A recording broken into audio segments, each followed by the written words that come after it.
Dear student, मैं संजय खान और आज हम इस क्लास में पढ़ने जा रहे हैं मॉडल्स। स्टूडेंट, ये जो टॉपिक है ये हमारे रीड सिलेबस में और इसके साथ साथ सेकंड ग्रेड और फर्स्ट ग्रेड एग्जाम में भी है। जितने भी हम कंपटीशन एग्जाम देते हैं उन मोस्टली सभी कंपटीशन एग्जाम में हमें ये टॉपिक है वो पढ़ना पड़ता है। तो हम जानने का प्रयास करते हैं कि मॉडल्स है वो क्या है।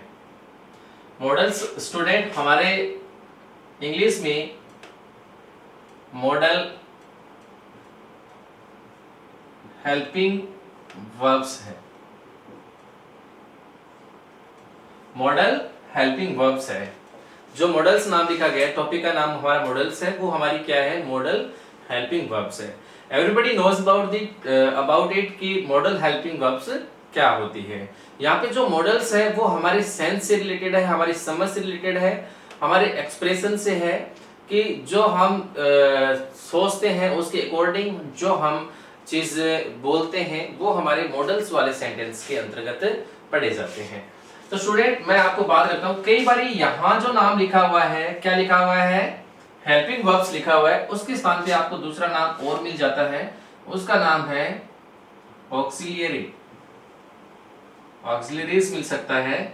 ऑक्सिलरीज का मतलब क्या है, हेल्पिंग वर्ब्स होता है। कई बार आपको ऐसे मिल सकता है मॉडल ऑक्सिलरीज। ओके, अब ऑक्सिलरीज क्या है, जो हेल्पिंग वर्ब्स है वो क्या है कि हेल्पिंग वर्ब्स है वो है जिसको हम बोलते हैं सहायक क्रिया बोलते हैं। क्या बोलते हैं, सहायक क्रिया बोलते हैं। और इंग्लिश में ये है दो प्रकार की होती है। कितने प्रकार की होती है, दो प्रकार की होती है। सबसे पहला प्रकार है उसका हेल्पिंग वर्ब्स का, वो होती है हमारी प्राइमरी हेल्पिंग वर्ब होती है। क्या होती है, प्राइमरी हेल्पिंग वर्ब्स होती है। और जो सेकंड हमारा इसका प्रकार है वो है हमारा मॉडल हेल्पिंग वर्ब होती है, यानी मॉडल्स होते हैं। इसको मॉडल्स कह दो या मॉडल ऑक्सिलरीज कह दो, मॉडल हेल्पिंग वर्ब कह दो। ओके, टोटल जो हमारी हेल्पिंग वर्ब्स होती है वो होती है 24 होती है। इसमें जो प्राइमरी हमारी हेल्पिंग वर्ब है वो होती है 11 और जो हमारी मॉडल्स हेल्पिंग वर्ब होती है वो होती है 13। 11 प्लस 13 इक्वल टू 24 हो जाती है। जब हम प्राइमरी हेल्पिंग वर्ब की बात करते हैं तो कौन कौन सी हमारी प्राइमरी हेल्पिंग वर्ब है और कौन सी हमारे मॉडल्स है यानी मॉडल हेल्पिंग वर्ब होती है। तो प्राइमरी हेल्पिंग वर्ब हमारी do, does, did, is, am, are, was, were, has, have और had। ये हमारी 11 टोटल 1 2 3 4 5 6 7 8 9 10 11 हमारी क्या है, प्राइमरी हेल्पिंग वर्ब्स है। वैसे हम बात करते हैं हमारे टॉपिक्स के हिसाब से मॉडल हेल्पिंग वर्ब्स कौन सी होती है। तो मॉडल हेल्पिंग वर्ब है can, could, may, might, shall, should, must, ought to, will, would, needn't, used to और dare। स्टूडेंट ये टोटल हमारी 13 है वो मॉडल हेल्पिंग वर्ब्स है। हम इस क्लास में हमारी मॉडल हेल्पिंग वर्ब्स के बारे में पढ़ने की कोशिश करते हैं। अगर आपको दिखाई नहीं दे रहा है तो मैं दोबारा यहां लिख देता हूं, needn't, used to और dare इक्वल 13 हमारी टोटल मॉडल ऑक्सिलरीज है। और हम इस सिलेबस में मॉडल ऑक्सिलरीज के बारे में अध्ययन करने जा रहे हैं। और रीट परीक्षा में मॉडल से रिलेटेड क्वेश्चन है वो एग्जाम में पूछे जाते हैं क्योंकि हमारे एक सिलेबस का पार्ट है। तो मॉडल ऑक्सिलरीज हम पढ़ेंगे, इन सभी हेल्पिंग वर्ब्स के बारे में पढ़ेंगे जिनका सेंटेंस में यानी कौन से सेंटेंस में इनका प्रयोग किस प्रकार से किया जाता है।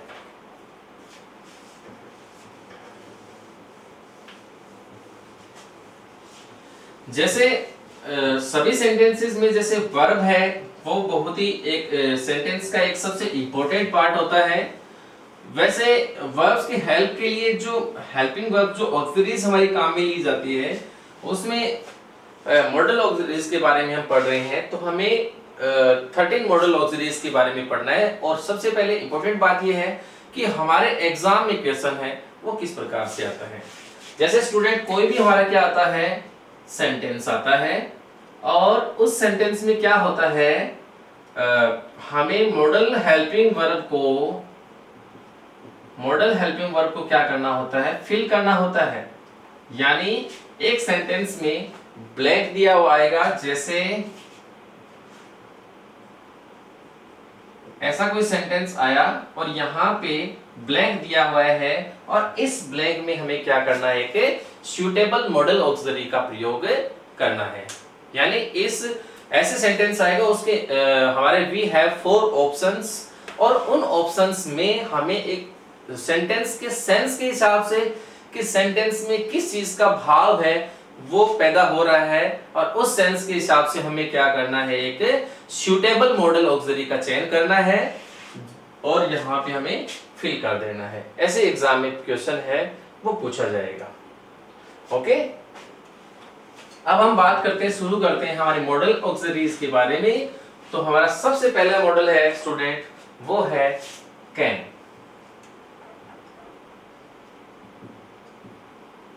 हमारा सबसे पहला मॉडल है कैन।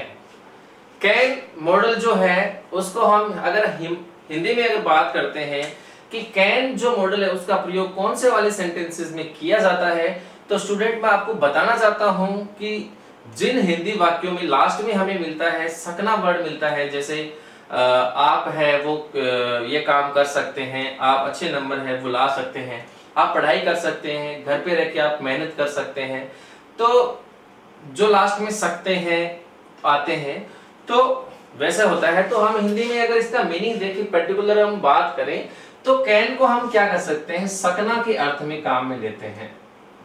किसके अर्थ में, सकना के अर्थ में हम हिंदी में इसको काम में ले लेते हैं। यानी ज्यादा जो सेंटेंस जिन सेंटेंसेस में कैन मॉडल का प्रयोग होता है उसका हिंदी में जो लास्ट मीनिंग निकलेगा वो निकलेगा सकना, यानी सकता है, शक्ति है, इस प्रकार से होता है। तो जब हम मॉडल ऑक्सिलरीज के बारे में पढ़ेंगे तो हमें इसके कुछ रूल्स के बारे में पढ़ना है। यानी सम कंडीशंस होती है, कुछ हमारे सेंस को अराइज करने के लिए कुछ कंडीशंस हमारे ऊपर होती है और उस कंडीशंस को हमें जानना बहुत जरूरी होता है।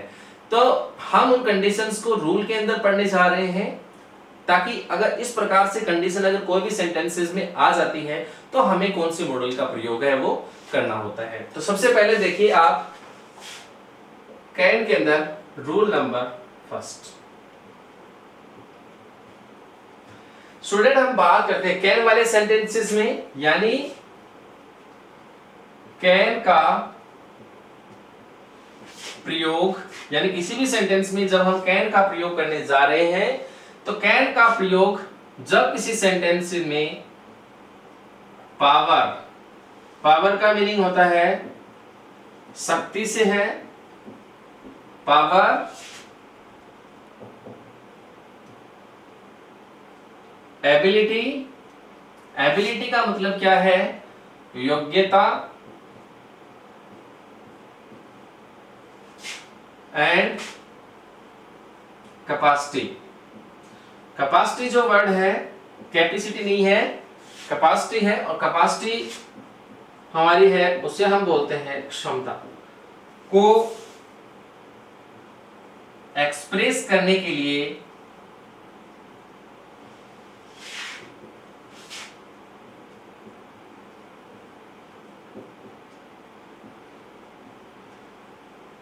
मॉडल आएगा हमारा कैन।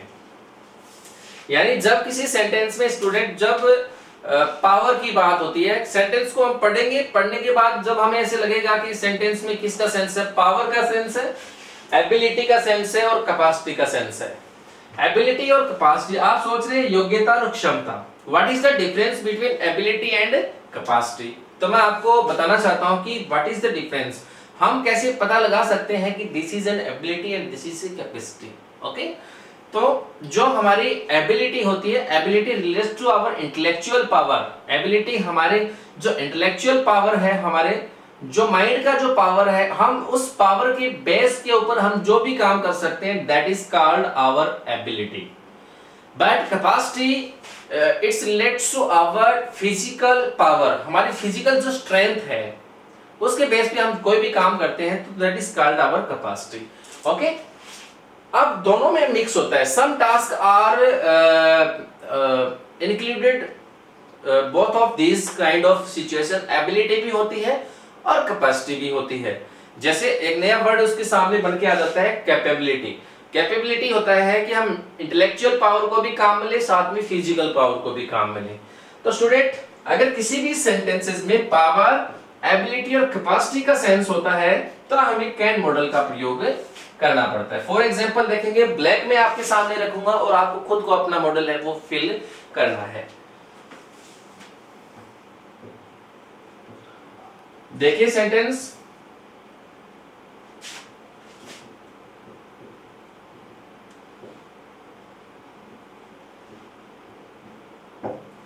हम देख रहे हैं he black lift the heavy box. आपको मॉडल फिल करना है तो आपको एक चीज आपको याद रखनी है, जितने भी वर्ड सेंटेंस में आते हैं उस वर्ड्स का आपको हिंदी अनुवाद है वो आना चाहिए, ट्रांसलेशन आना आवश्यक है।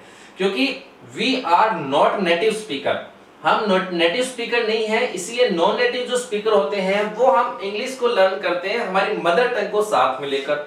ओके, लेकिन हमें इन वर्ड्स का जो सेंस है वहां तक हमें पहुंचना है। तो देखिए, ही यानी वह, लिफ्ट उठाना, लिफ्ट किया उठा सकता है, उठाना, द हैवी बॉक्स वह हैवी बॉक्स को उठाना। जब हम किसी व्यक्ति को देख रहे हैं और उन्हें देखने के बाद हमें ऐसे लगता है कि वह लिफ्ट हैवी बॉक्स, तो हैवी बॉक्स को लिफ्ट करना हमारी क्या होती है, हमारी पावर होती है, हमारी क्या होती है, कैपेसिटी होती है। हम कौन से मॉडल का प्रयोग कर देंगे स्टूडेंट, कैन मॉडल का प्रयोग कर देते हैं। नेक्स्ट अगर सेंटेंस की बात करते हैं, जैसे I swim across the river, I blank swim across the river, मैं रिवर को रिवर के अक्रॉस स्विम कर सकता हूं। तो स्विम यानी तैरना, और रिवर के अंदर तैरना है वो उसकी क्या है, उसकी कैपेसिटी है, उसकी पावर है। इसका प्रयोग कर देंगे, कैन मॉडल का प्रयोग कर देते हैं। नेक्स्ट सेंटेंस देखें, I can defeat my opponent. Opponent का मतलब होता है विरोधी, मैं अपने विरोधियों को डिफीट कर सकता हूं, this is my ability. Okay, इसके हिसाब से हम बहुत सारे सेंटेंसेस को काम में ले सकते हैं स्टूडेंट। जैसे मैं ऐसे बोलूं कि he is an intelligent student, वह एक इंटेलिजेंट स्टूडेंट है, तो उसकी ये क्या है, एबिलिटी है, he can get the good marks in the exam. ऐसे बोल सकते हैं, you can learn English, okay, I can teach to the student. ठीक है, ये हमारे एबिलिटी और कैपेसिटी से रिलेटेड कुछ एग्जांपल्स हैं। अगर इस प्रकार से आता है तो हम कैन मॉडल का प्रयोग है वो कर सकते हैं। तो मैं आपको बताना चाहता हूं कैन का प्रयोग हमें क्यों करना है, क्या चीजें हमें दर्शाई जा रही है, और कौन से सेंटेंस में इंस्टेड ऑफ कैन हम कौन सी वर्ड्स का प्रयोग है वो कर सकते हैं। कुछ मैं लिखने जा रहा हूं, वो अगर आप समझेंगे तो मॉडल आपके लिए और इजी हो जाएंगे।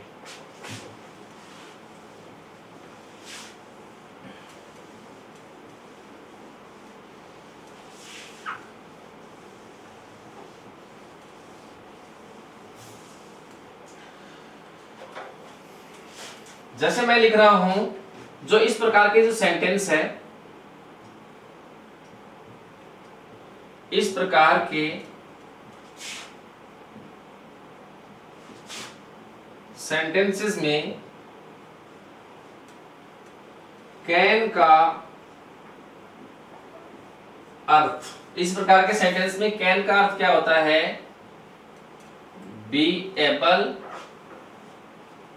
To, be capable of. याद रखना एक प्रेपोजिशनल, मैं आपके सामने एक अच्छी सी चीज बताने जा रहा हूं कि एबल के साथ टू का प्रयोग करना है और कैपेबल के साथ ऑफ का करना है। मॉडल में ऐसा नहीं आएगा। अंडरस्टैंडिंग ऑफ द मॉडल, आप इस दो चार सेंटेंसेस के माध्यम में आप कैन को बहुत अच्छे तरीके से सीख जाएंगे। तो या फिर नो हाउ टू इनका अर्थ होता है। कैन का मीनिंग, तीन मीनिंग है कैन के। कैन का सबसे पहला मीनिंग है be able to, be capable of, know how to. Okay, जैसे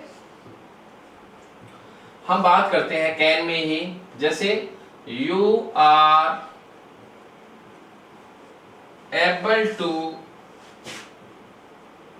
speak English, you are able to speak English. आप इंग्लिश को बोलने में क्या है? समर्थ है।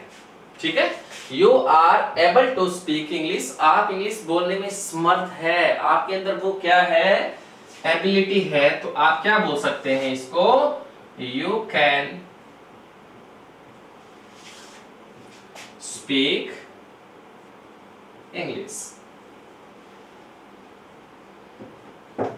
यू कैन स्पीक इंग्लिश, हम इसको बोल सकते हैं। अगर दूसरे सेंटेंस की हम बात करते हैं स्टूडेंट, जैसे यू आर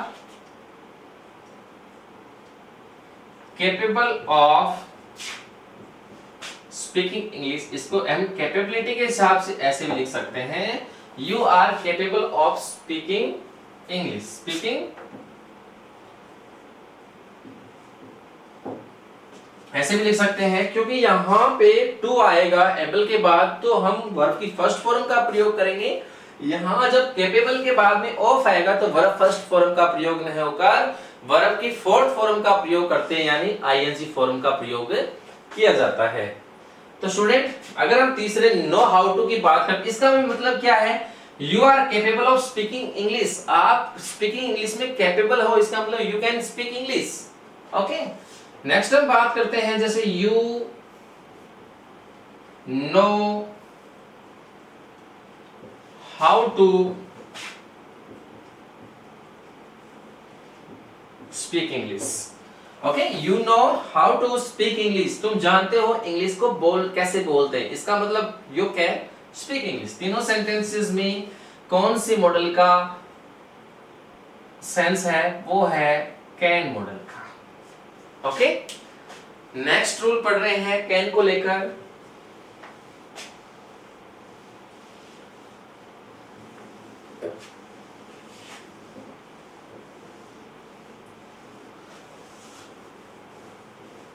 स्टूडेंट, कैन का प्रयोग परमिशन के लिए किया जाता है। परमिशन, जब हमें किसी से परमिशन लेनी होती है या हमें परमिशन किसी को ग्रांट करनी होती है, यानी देनी होती है, तब हम कैन मॉडल का प्रयोग है वो करते हैं। यानी परमिशन का मतलब है अनुमति से है।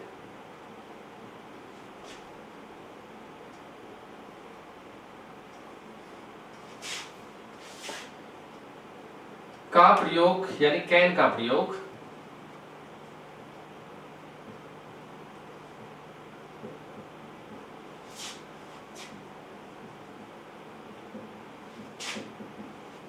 परमिशन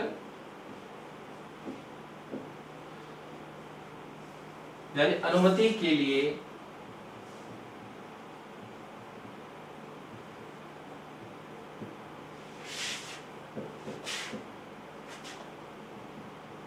किया जाता है।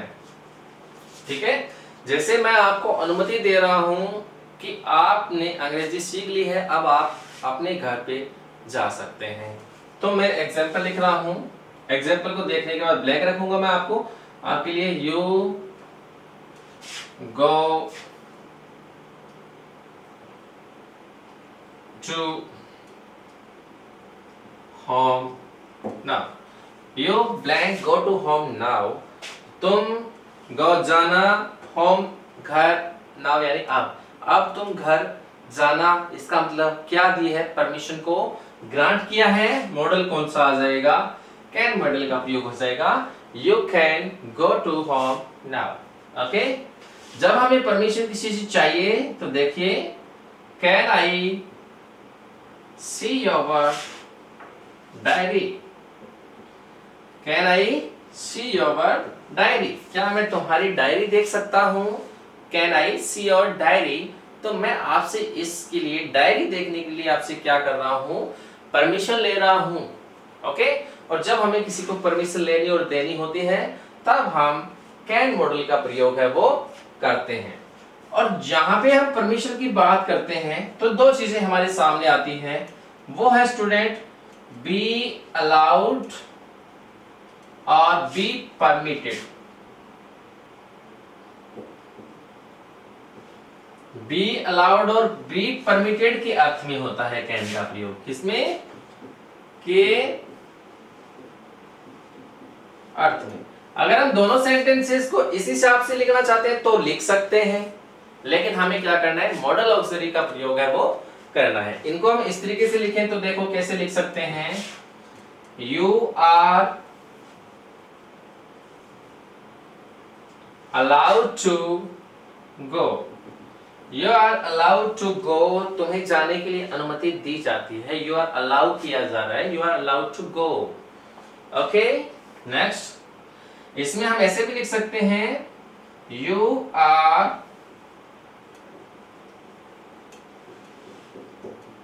Permitted to go, permitted to go यानी you are permitted to go, आपको जाने के लिए परमिशन है, आप जा सकते हैं, इसका मतलब you can go. Okay, next, third rule पढ़ रहे हैं कैन में।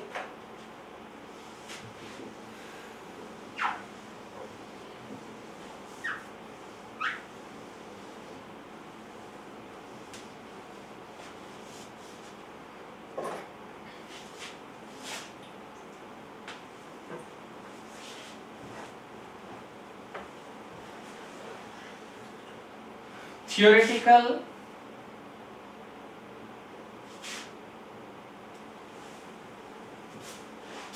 पॉसिबिलिटी के लिए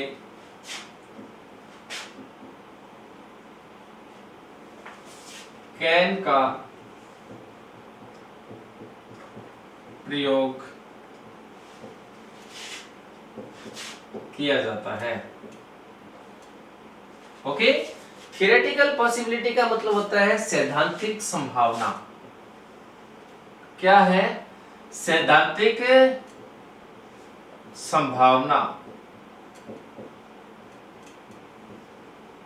सैद्धांतिक संभावना वो होती है स्टूडेंट्स कि जिसके बारे में हम कंफर्म होते हैं कि ये चीज है वो हो सकती है, ठीक है, जिसमें पॉसिबिलिटी, अच्छी पॉसिबिलिटी होती है, थियोरेटिकल पॉसिबिलिटी होती है जब हम किसी चीज के बारे में ऑलरेडी नोन होते हैं, हम जानते हैं उस चीज के बारे में, तब हम उसके बारे में जब हम पॉसिबिलिटी की अगर बात करते हैं तो वो पॉसिबिलिटी हमारी होती है थियोरेटिकल पॉसिबिलिटी होती है। तो अगर हम थियोरेटिकल पॉसिबिलिटी की बात करते हैं तो कैन का प्रयोग होता है। अगर हम बात करते हैं कौन सी होती है थियोरेटिकल पॉसिबिलिटी, वो ये होती है, एग्जाम्पल को देखते ही आप समझ जाएंगे, वो ये है, everyone make a mistake. Everyone यानी प्रत्येक, मेक यानी कर सकता है, मिस्टेक यानी गलती, हर कोई गलती कर सकता है। ये क्या है, थियोरेटिकल पॉसिबिलिटीज है, क्योंकि गलतियां हैं वो सभी कर सकते हैं और हम इस चीज के बारे में नोन है कि everyone can make mistake, everyone can make a mistake. Okay, जैसे it be true, it blank be true. अगर आप कोई चीज के बारे में जानते हैं और अगर आप ऐसे आइडिया लगा रहे हैं कि वो चीजें सही हो सकती है, वो चीज गलत हो सकती है, तो नेगेटिव सेंस में कांट का प्रयोग कर देंगे, और अगर पॉजिटिव उसका सेंस है अफर्मेशन में उसको कैन का प्रयोग कर सकते हैं, यानी ये सच हो सकता है, तो it can be true. Okay, next example बात करते हैं electricity can be dangerous. Electricity blank भी डेंजरस है, बिजली है जो इलेक्ट्रिसिटी है वो डेंजरस हो सकती है। ये हमारी ऑलरेडी नॉन हमारी थियोरेटिकल पॉसिबिलिटी होती है कि मान लो इलेक्ट्रिसिटी के साथ हम टच करते हैं, इलेक्ट्रिसिटी के बारे में हम जानते हैं कि इलेक्ट्रिसिटी है वो क्या हो सकती है, खतरनाक है तो हो सकती है, तो किसका प्रयोग कर देंगे, कैन का प्रयोग है वो कर देंगे। कब, जब किसी सेंटेंस में थियोरेटिकल पॉसिबिलिटी की बात की जाए।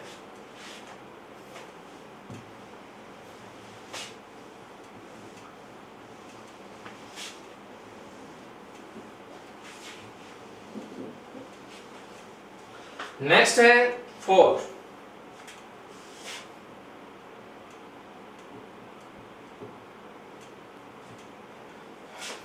कैन का प्रयोग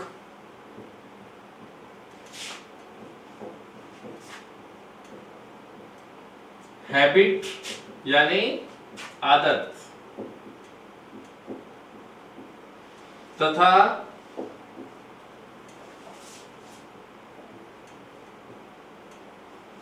नेचर यानी हमारा स्वभाव, हमारी प्रकृति को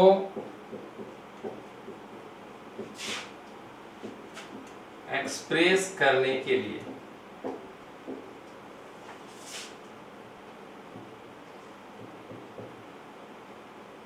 कैन का प्रयोग किया जाता है। यानी जो हमारी हैबिट होती है, अब इसमें हैबिट ऐसे नहीं है कि किसी पर्टिकुलर हम व्यक्ति की बात करेंगे, ऐसी हैबिट और ऐसे नेचर जो ओवरऑल किसी व्यक्ति के ऊपर लागू होते हैं।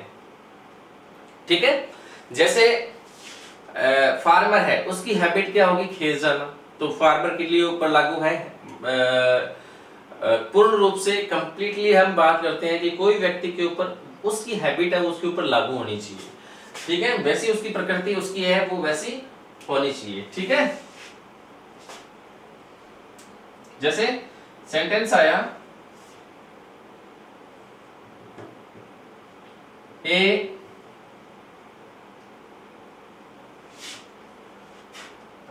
deceitful man, deceitful person deceive us। एक धोखेबाज व्यक्ति है, एक डिसीटफुल पर्सन है, वो हमें धोखा दे सकता है। ये हमारा, ये उसकी क्या होती है, उसका नेचर होता है, उसकी हैबिट होती है। एक व्यक्ति के ऊपर विशेष उसकी जो हैबिट होती है, हम सब जानते हैं कि ऐसा आदमी है वो ऐसे कर सकता है, तो हम कैन मॉडल का प्रयोग है वो करते हैं। A deceitful person can deceive us. अगर बात करते हैं an honest man harm anyone. ईमानदार जो आदमी है, एन ऑनेस्ट मैन है, वो हार्म कर सकता है। कर सकता है क्या, नहीं कर सकता है, लेकिन क्या है उसके हैबिट में ऐसा नहीं है। नहीं है तो नेगेटिव हो जाएगा, तो किसका प्रयोग कर देंगे, कैन नॉट का प्रयोग है वो कर देंगे, यानी कांट का प्रयोग कर देंगे। ठीक है, तो स्टूडेंट ये हमारा था मॉडल कैन। ठीक है, तो जो कैन मॉडल है वो हमारे एग्जाम के लिए बहुत ही इजी मॉडल है और बहुत ही इंपॉर्टेंट मॉडल है। बहुत से कंपटीशन एग्जाम में कैन से रिलेटेड एग्जांपल्स हैं, कैन से रिलेटेड क्वेश्चंस हैं, वो बेसिकली ज्यादा पूछे जाते हैं। तो आप इसको सीरियसली रखें, जो मैंने आपको रूल्स प्रोवाइड किए हैं उसके अकॉर्डिंग आप इसको सीखने का प्रयास करें और इससे रिलेटेड एग्जांपल्स को प्रैक्टिस को सॉल्व करने का प्रयास करें। स्टूडेंट नेक्स्ट हमारा मॉडल है वो है गुड।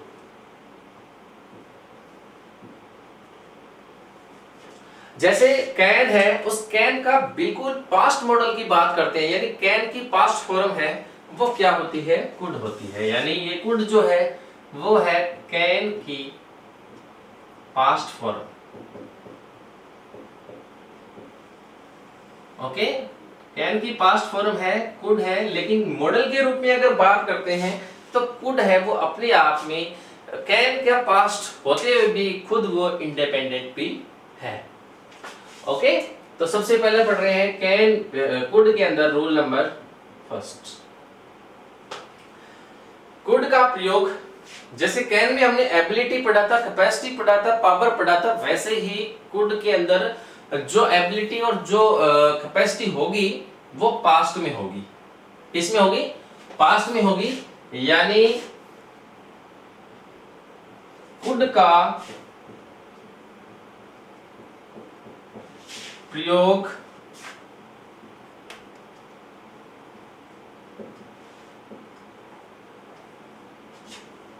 पास्ट एबिलिटी, पास्ट की पावर और पास्ट की कैपेसिटी की बात हो को एक्सप्रेस करने के लिए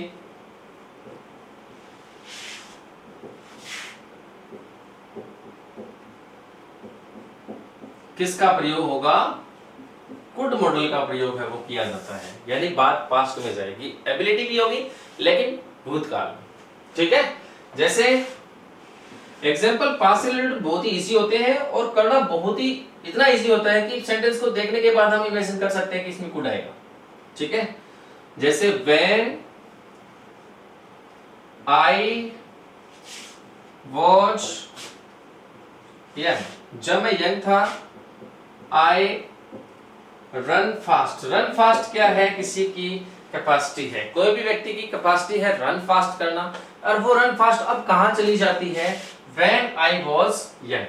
ओके, जब मैं जवान था, when I was young, I could run fast, तेज दौड़ सकता था। यानी जो सकना है उसका क्या बन जाएगा, सका के अर्थ में हो जाएगा।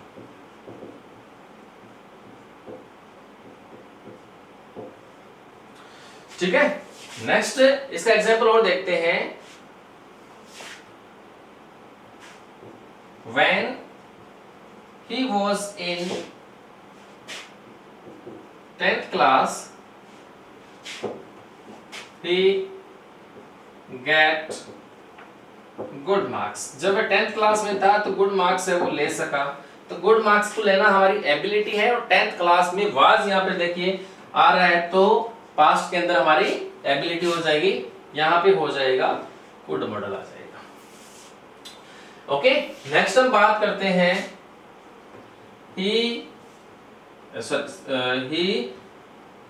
see blank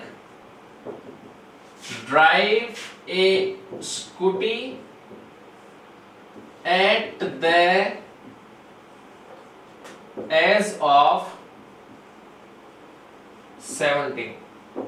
eight the age of 17 हमें बता रहा है भूतकाल की बात, पास्ट टाइम को शो कर रहा है। यानी जब वह 17 साल की थी, 17 साल की उम्र में वह स्कूटी है वो चला सकती थी। ठीक है, तो यहाँ पे कुड मॉडल का प्रयोग है वो कर दिया जाएगा।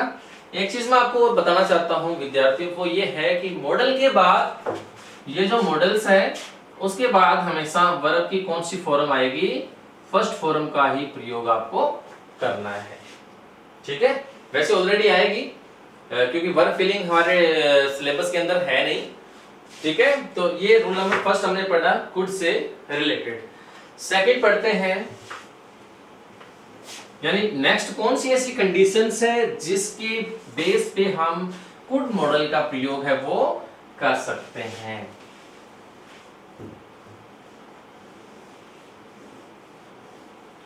स्टूडेंट, नेक्स्ट हमारा कुड मॉडल का प्रयोग वो ये है, पोलाइट रिक्वेस्ट और परमिशन के लिए हम कुड का प्रयोग है वो करते हैं। यानी कुड का प्रयोग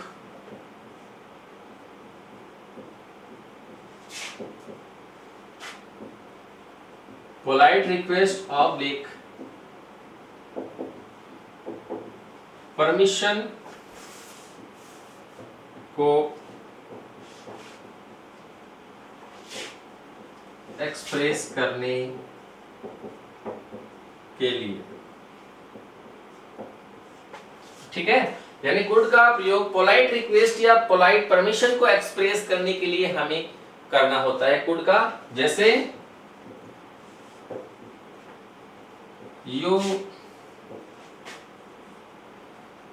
help me please, blank you help me please. तो यहां पोलाइट रिक्वेस्ट शो करने के लिए जो मॉडल होगा कुड के अंदर, क्योंकि जब हम और मॉडल पढ़ेंगे स्टूडेंट्स तो उसमें हमने पोलाइट रिक्वेस्ट के लिए और भी पढ़ना होगा। तो यहाँ एक वर्ड को हम ध्यान रखेंगे, वर्ड हमारे पास रहेगा कौन सा, प्लीज वर्ड रहेगा, ठीक है। अगर प्लीज वर्ड आ जाता है तो पोलाइट रिक्वेस्ट शो हो रही है, किसका प्रयोग कर देंगे, कुड मॉडल का प्रयोग है वो कर देंगे। यानी could you help me please, कृपया क्या आप मेरी सहायता कर सकते हैं, तो कुड मॉडल का प्रयोग करेंगे। या कोई पास्ट टेंस की बात नहीं है, यहाँ प्रेजेंट सेंस में ही कुड का प्रयोग है वो हमें करना है। नेक्स्ट है could I send a message, क्या मैं एक मैसेज सेंड कर सकता हूं। इस सेंटेंस में मैंने यहाँ पे प्लीज नहीं लिखा है, लेकिन according to our speaking we can speak without using of please in sentences and we may use the use could auxiliary could modal. Could I send a message, क्या मैं एक मैसेज भेज सकता हूं। तो ये हमारी पोलाइटनेस को शो करता है, क्योंकि जब हम मैसेज भेजने के लिए किसी से परमिशन लेंगे तो वो परमिशन हमारी क्या होगी, पोलाइट होगी। क्योंकि विदाउट पोलाइटनेस हमें समवन कैन डिनाई अस, कोई भी हमें मना भी कर सकता है कि नहीं आप नहीं भेज सकते। नेक्स्ट देखिए स्टूडेंट, इसका एग्जांपल वो ये could you please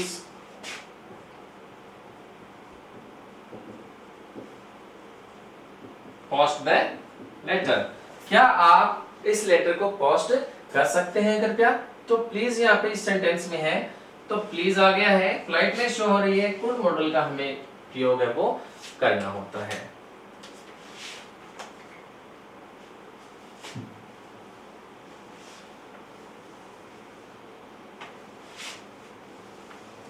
next rule है कुड से रिलेटेड, वो पढ़ रहे हैं।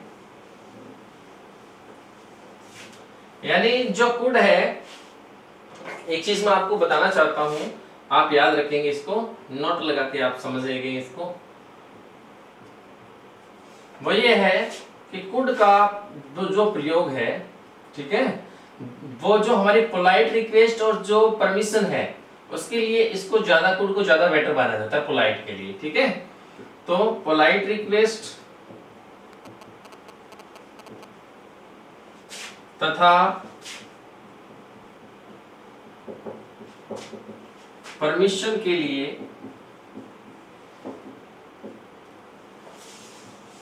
कैन ऑब्लिक में से ज्यादा कुड को बेटर माना जाता है।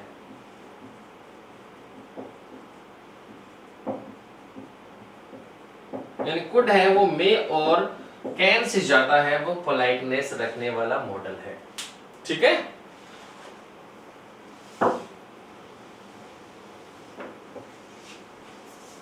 नेक्स्ट है रूल नंबर 3 हम पढ़ रहे हैं कुड के अंदर।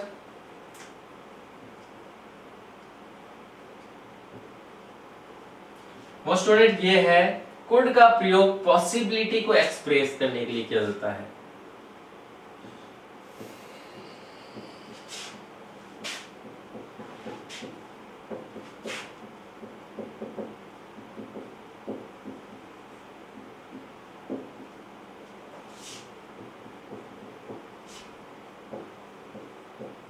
कुड का प्रयोग पॉसिबिलिटी को एक्सप्रेस करने के लिए किया जाता है। यानी कुड का प्रयोग हम करेंगे तो पॉसिबिलिटी हमें दिखनी चाहिए, और ये कंडीशनल सेंटेंस का पार्ट है।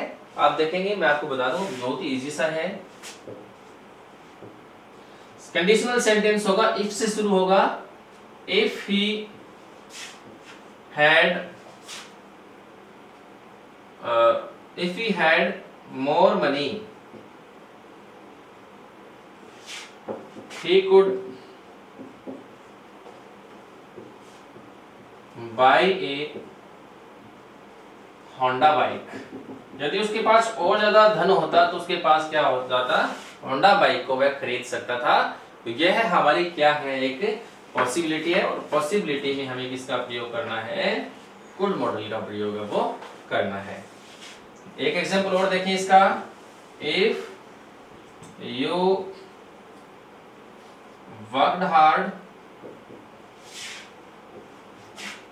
यदि तुम कठिन मेहनत करते तो यू कुड सक्सीड। यदि आप कठिन मेहनत करते तो आप सफल हो जाते। ये भी क्या है, एक पॉसिबिलिटी है। कंडीशनल सेंटेंस को आप ध्यान रखेंगे, यदि कंडीशनल सेंटेंस नहीं है तो कुड का प्रयोग ना होकर कैन का प्रयोग करें। ठीक है स्टूडेंट, ये था हमारा मॉडल ऑक्सिलरीज में। इस वीडियो में हमने पढ़ा यूज ऑफ कैन और कुड। आई होप दैट कि आपको कैन और कुड है मॉडल है वो बहुत अच्छे तरीके से समझ में आए हैं। नेक्स्ट मॉडल को पढ़ेंगे अगले वीडियो में। Thank you.